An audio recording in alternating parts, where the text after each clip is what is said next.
हरे कृष्णा दोस्तों। आज अपन अपन शुरू करेंगे श्रीमद् भागवतम। श्रीमद् भागवतम का पहला स्कंद है और पहला स्कंद के बाद में पहले स्कंद के पहले श्लोक से अपन शुरू कर रहे हैं। और जैसा कि आप सबको पता है कि श्रीमद् भागवतम जो है वो भगवान का ग्रंथ रूप है। जैसे भगवान ने अलग अलग रूप लिया है, मछली का अवतार लिया, वराह का अवतार लिया, है ना।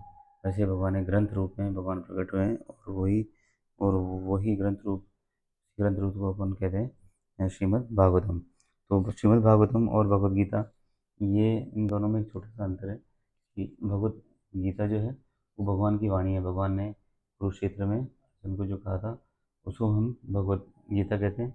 और भगवान के बारे में जो बताया गया है भगवान, वो श्रीमद् भागवतम में बताया गया है।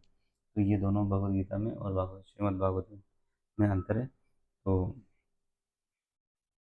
इसके साथ अपन शुरू करते हैं इसका पहला श्लोक। उससे पहले अपन जो है मंगलाचरण करेंगे। ओम अज्ञानतिमिरान्धस्य ज्ञानाञ्जनशलाकया चक्षुरुन्मीलितं येन तस्मै श्रीगुरुवे नमः। श्रीचैतन्यमनोभीष्टं स्थापितं येन भूतले स्वयं रूपकदा मह्यं ददाति स्वपदान्तिकं।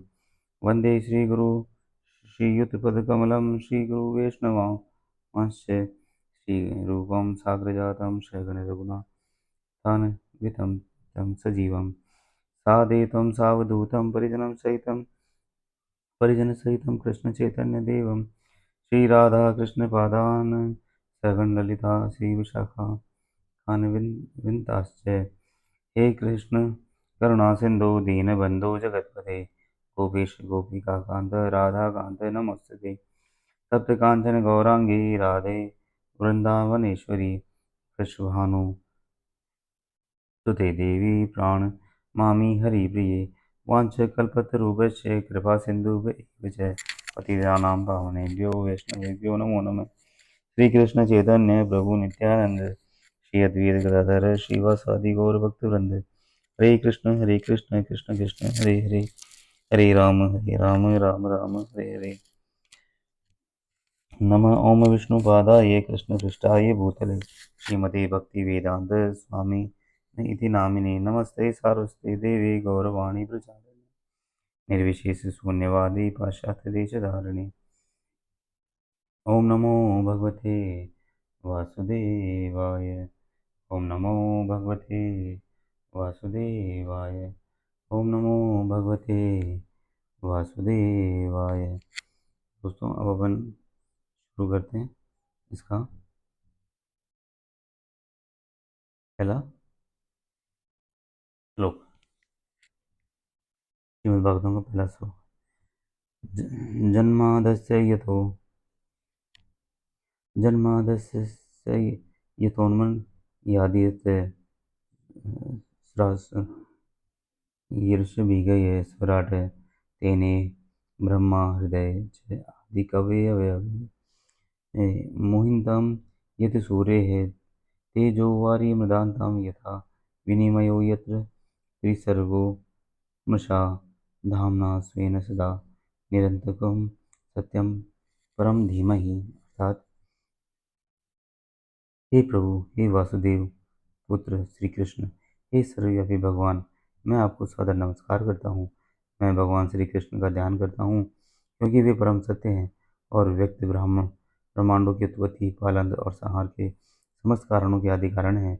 वे प्रत्यक्ष तथा अप्रत्यक्ष रूप से संपूर्ण जगत से अवगत रहते हैं और वे परम स्वतंत्र हैं क्योंकि उनसे परे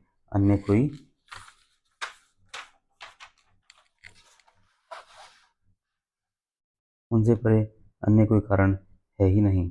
उन्होंने ही सर्वप्रथम आदि जीव ब्रह्मा के हृदय में वैदिक ज्ञान प्रदान किया। उन्हीं के कारण बड़े बड़े मुनि तथा देवता उसी प्रकार मोह में पड़ जाते हैं जिस प्रकार अग्नि में जल या जल में स्थल देखकर कोई माया द्वारा मोहग्रस्त हो जाता है। उन्हीं के कारण ये समस्त भौतिक ब्रह्मांड जो प्रकृति के तीन गुणों के प्रतिक्रिया के कारण अस्थायी रूप से अस्थायी रूप से प्रकट होते हैं, वास्तविक लगते हैं, जबकि ये अवास्तविक होते हैं। अतः मैं उन भगवान श्री कृष्ण का ध्यान करता हूँ जो भौतिक जगत के भ्रामक रूपों से सर्वथा मुक्त अपने दिव्य ध्यान में निरंतर वास करते हैं। मैं उनका ध्यान करता हूँ क्योंकि वे ही परम सत्य हैं। भगवान श्री वासुदेव को नमस्कार करना प्रत्यक्ष रूप से वसुदेव तथा देवकी के पुत्र भगवान श्री कृष्ण को अंकित करता है। इस तथ्य की अधिक व्याख्या इस ग्रंथ में स्पष्ट रूप से की जाएगी। यहाँ पर श्रील व्यासदेव दृढ़तापूर्वक कहते हैं कि श्री कृष्ण ही आदि भगवान हैं और अन्य सभी रूप उनके प्रत्यक्ष या अप्रत्यक्ष पूर्ण अंश या विद्वांस हैं। श्रील जीव गोस्वामी ने अपने कृति श्री कृष्ण संदर्भ में इस विषय की विशद व्याख्या की है और आदि जीव ब्रह्मा ने अपने ग्रंथ ब्रह्म संहिता में कृष्ण विशेष विषय की यथेष्ट व्याख्या की है। साम वेद उपनिषद में भी बताया गया है कि भगवान श्री कृष्ण देवकी के दिव्य पुत्र हैं। इसीलिए इस स्तुति का यह पहला कथन बताता है कि भगवान श्री कृष्ण ही आदि भगवान हैं। यदि परम भगवान किसी दिव्य नाम से जाने जा सकते हैं तो वह श्री कृष्ण शब्द ही होना चाहिए, जिसका अर्थ है सर्वाकर्षक। श्रीमद् भगवद गीता में श्री भगवान ने कई स्थलों पर स्वयं को आदि भगवान घोषित किया है और इसकी पुष्टि अर्जुन द्वारा तथा श्री नारद मुनि, श्रील व्यासदेव आदि महान मुनियों द्वारा भी की गई है। पद्म पुराण में यह भी कहा गया है कि श्री भगवान के असंख्य नामों में से श्री कृष्ण नाम सर्वप्रमुख है। वासुदेव नाम श्री भगवान के पूर्ण अंश का सूचक है। उनके अन्य सभी रूप जो वासुदेव से अभिन्न हैं इस ग्रंथ में बताए गए हैं। वासुदेव नाम विशेष रूप से वसुदेव तथा देवकी के दिव्य पुत्र का सूचक है। सन्यासियों में सिद्ध परमहंसों द्वारा भगवान श्री कृष्ण का निरंतर ध्यान किया जाता है। वसुदेव अथवा भगवान श्री कृष्ण ही समस्त कारणों के कारण है। जितनी भी वस्तुओं का वास्तव अस्तित्व है वे सभी श्री भगवान से ही अद्भुत हैं। ऐसा किस प्रकार है, इसकी व्याख्या इस ग्रंथ के अगले अध्याय में की गई है। महाप्रभु श्री चैतन्य ने इस ग्रंथ को निर्मल पुराण कहा है क्योंकि इसमें भगवान श्री कृष्ण का दिव्य आख्यान है।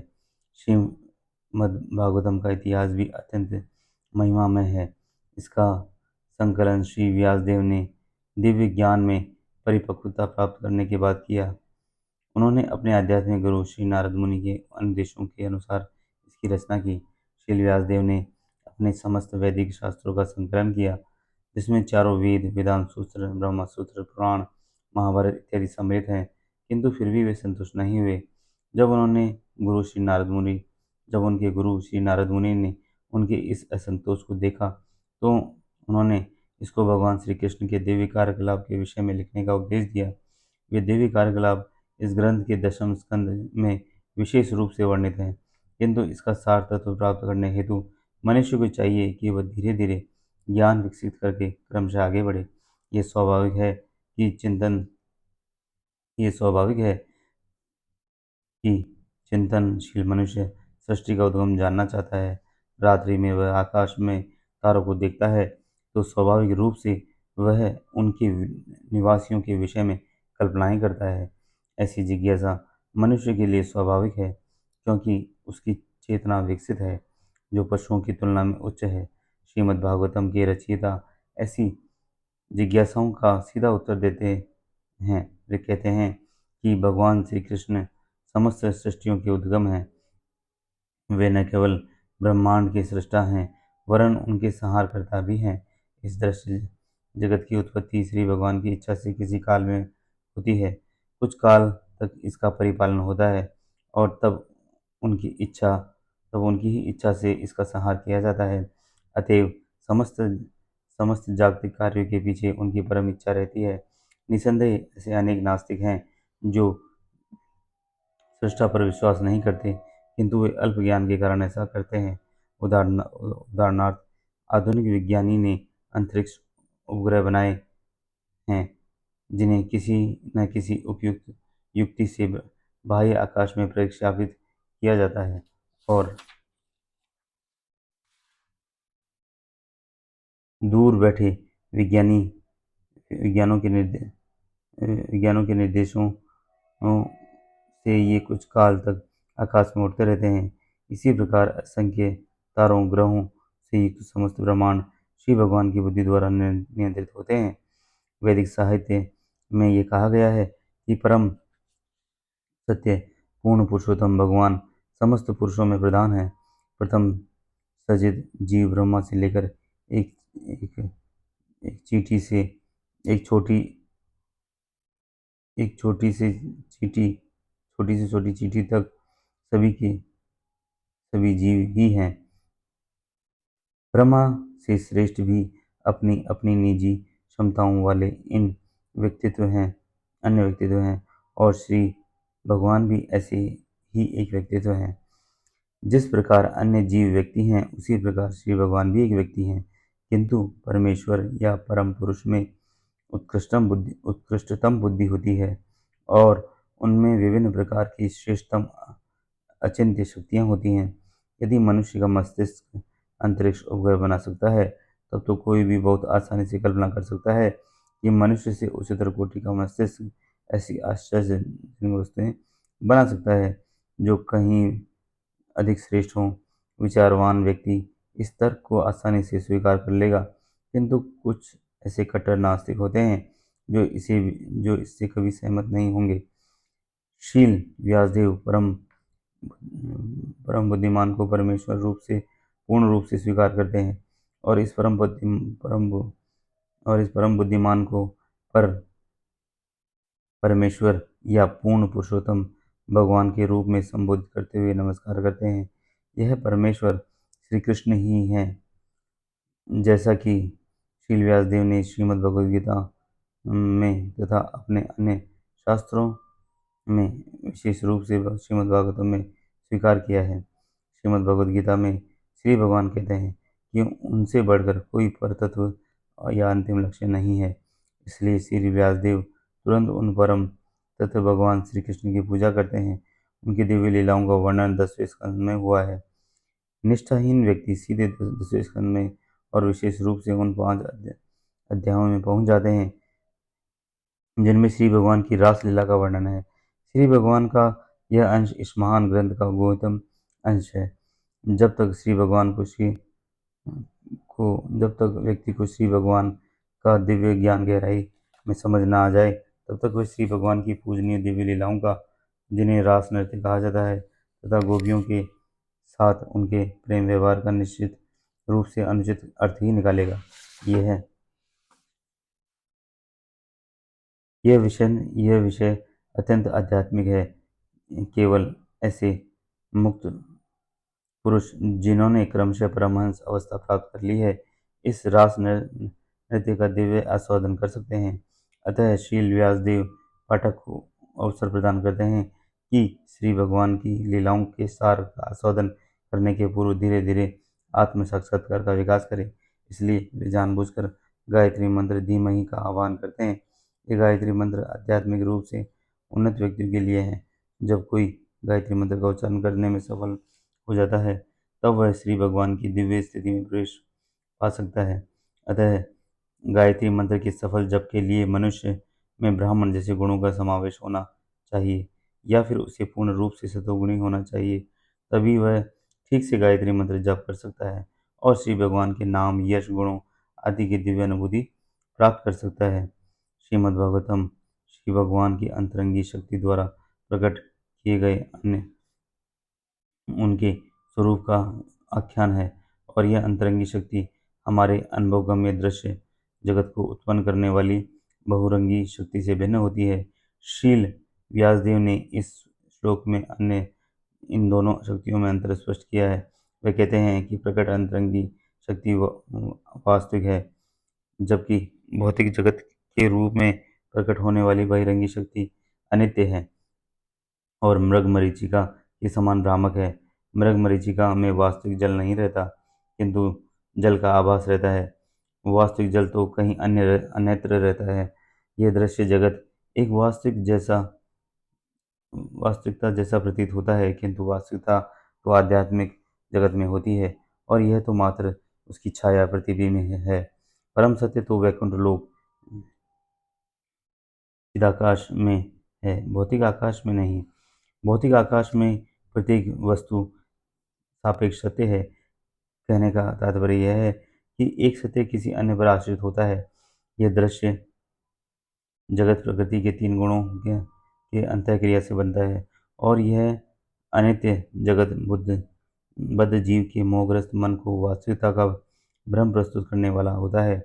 बद्ध जीव अनेकानेक योनियों में प्रकट होते हैं और उनमें ब्रह्मा, इंद्र, चंद्र जैसे उच्चतर देवता भी सम्मिलित हैं। यथार्थ में प्रकट रूप में कोई वास्तविकता नहीं है, किंतु यह वास्तविक जैसा प्रतीत होता है। वास्तविकता का अस्तित्व तो आध्यात्मिक जगत में है, जहाँ पूर्ण अपनी पुरुषोत्तम भगवान अपनी दिव्य सामग्री के साथ नित्य विद्यमान रहते हैं। किसी जटिल निर्माण कार्य का मुख्य इंजीनियर निर्माण कार्य में स्वयं भाग नहीं लेता, किंतु वह इसके कोने कोने से परिचित रहता है, क्योंकि समस्त कार्य उसी के निर्देशन में संपन्न होता है।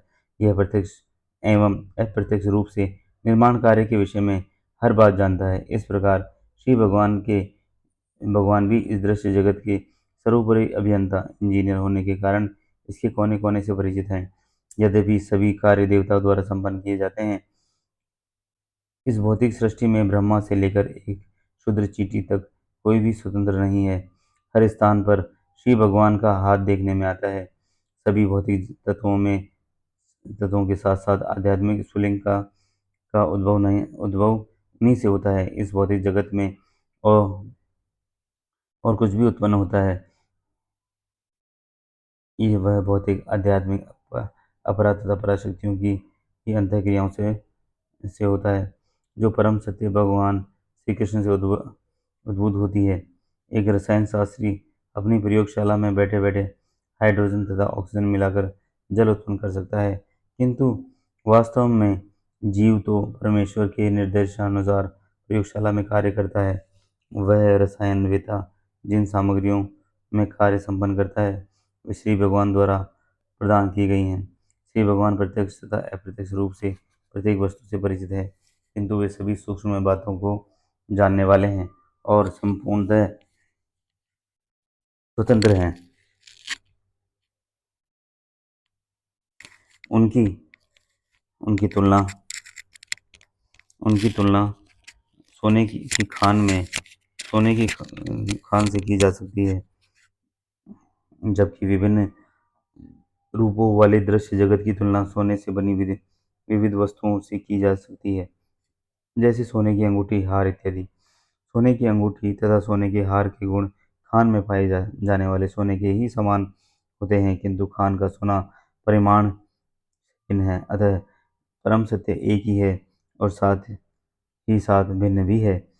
कोई भी वस्तु पूर्ण रूप से परम सत्य के समान नहीं है, किंतु साथ ही परम सत्य से स्वतंत्र भी कुछ नहीं है। संपूर्ण ब्रह्मांड के शिल्पी ब्रह्मा से लेकर एक नगण्य चींटी तक भी सभी बद्ध जीव सृजन का कार्य करते हैं, किंतु इनमें से कोई भी परमेश्वर से स्वतंत्र नहीं है।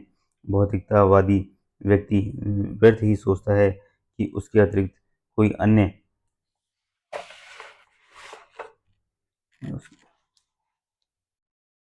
अन्य सृष्टा नहीं है। यह माया या भ्रम कहलाता है। अल्प ज्ञान के कारण भौतिकतावादी अपनी अपूर्ण इंद्रियों के परे देख नहीं पाता। इस प्रकार से यह सोचता है कि पदार्थ किसी श्रेष्ठ बुद्धि की सहायता के बिना ही स्वतः आकार ग्रहण करता है, किंतु शील व्यासदेव ने इस श्लोक में इसका खंडन किया है, क्योंकि परम पूर्ण या परम सत्य प्रत्येक वस्तु के उद्गम है। अतः परम सत्य के शरीर से स्वतंत्र कोई भी वस्तु नहीं हो सकती। देह के साथ जो कुछ घटित होता है वह देही को तुरंत ज्ञात हो जाता है। इसी प्रकार इस सृष्टि में इस परम पूर्ण इसी प्रकार यह सृष्टि उस परम पूर्ण का शरीर है। अतः इस सृष्टि में जो कुछ घटित होता है उससे वह प्रत्यक्ष या अप्रत्यक्ष रूप से परिचित है। श्रुति मंत्र में यह भी कहा गया है कि परम पूर्ण या ब्रह्म समस्त वस्तुओं का सर्वोच्च उद्गम है। प्रत्येक वस्तु उन्हीं से अद्भुत है, उन्हीं के द्वारा पालित है और अंत में उन्हीं में प्रवेश कर जाती है। यही प्रकृति का नियम है। स्मृति मंत्र में इसी की पुष्टि की गई है। यह कहा गया है कि ब्रह्मा के कल्प के प्रारंभ में जिस उद्गम से समस्त वस्तुएं उद्भूत होती हैं और अंततः जिस सागर में वे प्रवेश करती हैं, वह परम सत्य या ब्रह्मा है। भौतिक विज्ञानी यह मानकर चलते हैं कि ग्रह मंडल का उद्गम सूर्य है, किंतु वे सूर्य का उद्गम नहीं बता पाते। यहाँ पर इस सर्वोच्च उद्गम की व्याख्या की गई है। वैदिक शास्त्रों के अनुसार ब्रह्मा, जो सूर्य के तुल्य माने जा सकते हैं, परम सृष्टा नहीं है। इस श्लोक में कहा गया है कि ब्रह्मा को वैदिक ज्ञान श्री भगवान द्वारा प्रदान किया गया है। कोई चाहे तो यह तर्क कर सकता है कि प्रथम जीव होने के नाते ब्रह्मा को प्रेरित नहीं किया जा सकता, क्योंकि इस समय कोई दूसरा जीव मौजूद नहीं था। यहाँ पर यह कहा गया है कि परमेश्वर ने गौण सृष्टा ब्रह्मा को प्रेरित किया, क्योंकि वे सृजन का कार्य कर सकें। अतः समस्त सृष्टि के पीछे जो परम बुद्धि कार्य करती है, वह परम ब्रह्मा श्री कृष्ण है। श्रीमद्भागवतम श्रीमद् भगवद गीता में भगवान श्री कृष्ण कहते हैं कि वे ही सृजक शक्ति यानी प्रकृति का निरीक्षण करते हैं, जिससे सभी पदार्थ बने हैं। अतएव शील व्यासदेव ब्रह्मा की नहीं अपितु परमेश्वर की पूजा करते हैं, जो सृष्टि कार्यों में ब्रह्मा का मार्गदर्शन करने वाले हैं। इस श्लोक में अभिज्ञ तथा सुराट शब्द महत्वपूर्ण है। ये दो शब्द परमेश्वर तथा अन्य सभी जीवों में अंतर बताते हैं।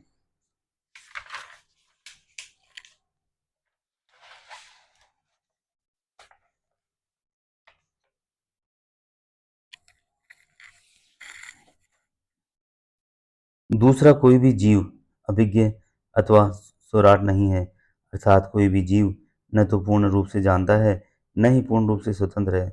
यहाँ तक कि सृष्टि करने हेतु ब्रह्मा को भी परमेश्वर का ध्यान करना पड़ता है। तो फिर आइंस्टीन जैसे महान वैज्ञानिकों की भी साथी क्या? ऐसे विज्ञानियों का मस्तिष्क निश्चित रूप से किसी मनुष्य की उपज नहीं है। जब कोई विज्ञानी ऐसा मस्तिष्क नहीं बना सकता, तो फिर इन अल्पज्ञ नास्तिकों का क्या कहना, जो श्री भगवान की सत्ता को चुनौती देते हैं, या यहाँ तक कि मायावादी निर्विशेषवादी जो श्री भगवान से एकाकार होने की डींग मारते रहते हैं, न तो अभिज्ञ हैं और न स्वराट। ऐसे निर्विशेषवादी श्री भगवान से एकाकार होने हेतु ज्ञानार्जन हेतु कठिन तपस्या करते हैं, किंतु अंततः वे किसी ऐसे धनी शिष्य पर आश्रित हो जाते हैं जो मठ तथा मंदिर बनवाने हेतु उन्हें धन प्रदान करता है। रावण या हिरण्यकश्यप जैसे नास्तिकों को श्री भगवान की सत्ता का विरोध करने के पूर्व कठिन तपस्या करनी पड़ी थी, किंतु अंत में वह असहाय बन गए और श्री भगवान क्रूर मृत्यु के रूप में उनके समक्ष प्रकट हुए, तो वे अपने आप को बचा नहीं पाए। यही हाल इन उन आधुनिक नास्तिकों का है जो श्री भगवान की सत्ता को अवमानना करते हैं। ऐसे नास्तिकों को भी वैसा ही दंड मिलेगा, क्योंकि इतिहास की पुनरावृत्ति होती है। जब जब लोग ईश्वर की सत्ता की उपेक्षा करते हैं, तब तब प्रकृति तथा उसके नियम उन्हें दंड देते हैं। इसी इसकी पुष्टि श्रीमद् भागवत गीता के इस सुप्रसिद्ध श्लोक द्वारा भी होती है। यदा यदा ही धर्मस्य ग्लानि, जब जब धर्म की हानि होती है और अधर्म की वृद्धि होती है, तब तब हे अर्जुन मैं स्वतः अवतरित होता हूँ। परमेश्वर परम पूर्ण है, इसकी पुष्टि समस्त श्रुति मंत्रों द्वारा होती है। श्रुति मंत्रों में ही कहा गया है कि परम पूर्ण श्री भगवान ने पदार्थ पर दृष्टिपात किया और इस प्रकार सभी जीवों की उत्पत्ति की। वे जीव श्री भगवान के अंश रूप होते हैं। वे ही इस विशाल भौतिक सृष्टि को आध्यात्मिक स्फुलिंग रूपी बीज से आविष्ट करते हैं। इस प्रकार सृजनात्मक शक्तियाँ काम करना शुरू कर देती हैं, जिसमें अनेक आश्चर्यजनक सृष्टियाँ उत्पन्न होती हैं। नास्तिक यह तर्क कर सकता है कि ईश्वर घड़ी बनाने वाले से अधिक दक्ष नहीं है, किंतु ईश्वर निश्चित रूप से अधिक श्रेष्ठ है, क्योंकि वे क्योंकि वे यंत्रों के नर तथा मादा रूपों को बना सकते हैं। फिर वे विविध नर मादा यंत्र ईश्वर द्वारा अधिक ध्यान दिए बिना अपने जैसे असंख्य यंत्र उत्पन्न करते चले जाते हैं। यदि मनुष्य ऐसे यंत्र का जोड़ा बना सके जो उसकी देखरेख के बिना ही अन्य यंत्र उत्पन्न कर सके, तब जाकर वह ईश्वर की बुद्धि के पास पहुंच सकता है। किंतु ऐसा संभव नहीं, क्योंकि प्रत्येक यंत्र पर अलग अलग करना होता है। अतः ईश्वर की तरह कोई भी व्यक्ति सृजन नहीं कर सकता। ईश्वर का अन्य नाम असमो असमोदर्व्य है, जिसका अर्थ है कि कोई न तो उनके तुल्य है, न उनसे बढ़कर है। परम सत्यम वे हैं जिनकी न तो कोई समतुल्य है, न उनसे श्रेष्ठ। इसकी इसकी पुष्टि श्रुति मंत्रों में की गई है। ऐसा कहा गया है कि इस भौतिक ब्रह्मांड की उत्पत्ति के पूर्व श्री भगवान ही विद्यमान थे, जो हर किसी के स्वामी हैं। उन्होंने श्री भगवान को वैदिक ज्ञान का उपदेश किया। उन्होंने इन्हीं श्री भगवान की आज्ञा सब प्रकार से पालन योग्य है। जो कोई भवबंधन से छूटना चाहता है, उसे उनकी शरण में जाना होगा। इसकी पुष्टि श्रीमद् भागवत गीता में भी की गई है। जब तक मनुष्य परमेश्वर के चरण कमलों की शरण ग्रहण नहीं करता, तब तक उसका मोहग्रस्त होना निश्चित है। जब कोई बुद्धिमान पुरुष भगवान श्री कृष्ण के चरणारविंद की शरण ग्रहण करके उनको समस्त कारणों का कारण मान लेता है, जैसा कि श्रीमद् भागवत गीता में भी कहा गया है, तभी वह व्यक्ति महात्मा बन सकता है। किंतु ऐसा महात्मा दुर्लभ होते हैं। केवल ऐसे महात्मा समझ सकते हैं कि श्री भगवान ही समस्त सृष्टियों के आदि कारण हैं। वे परम सत्य हैं, क्योंकि अन्य सभी सत्य इनसे जुड़े हुए हैं। वे सर्वज्ञ हैं, उनके लिए कोई मोह नहीं होता। कुछ मायावादी विद्वान तर्क करते हैं कि श्रीमद् भागवतम की रचना श्रील व्यासदेव ने नहीं की, और इन्हीं में से कुछ लोग अपने विचार रखते हैं कि यह तो ग्रंथ आधुनिक रचना है, और इसे वोबदेव नामक किसी व्यक्ति ने लिखा है। ऐसे व्यर्थ के तर्कों का खंडन करते हुए शील श्रीधर स्वामी कहते हैं कि कई प्राचीनतम पुराणों में भागवतम शब्द का उल्लेख हुआ है। श्रीमद् भागवतम का प्रथम श्लोक गायत्री मंत्र से प्रारंभ होता है। इसका उल्लेख प्राचीनतम पुराण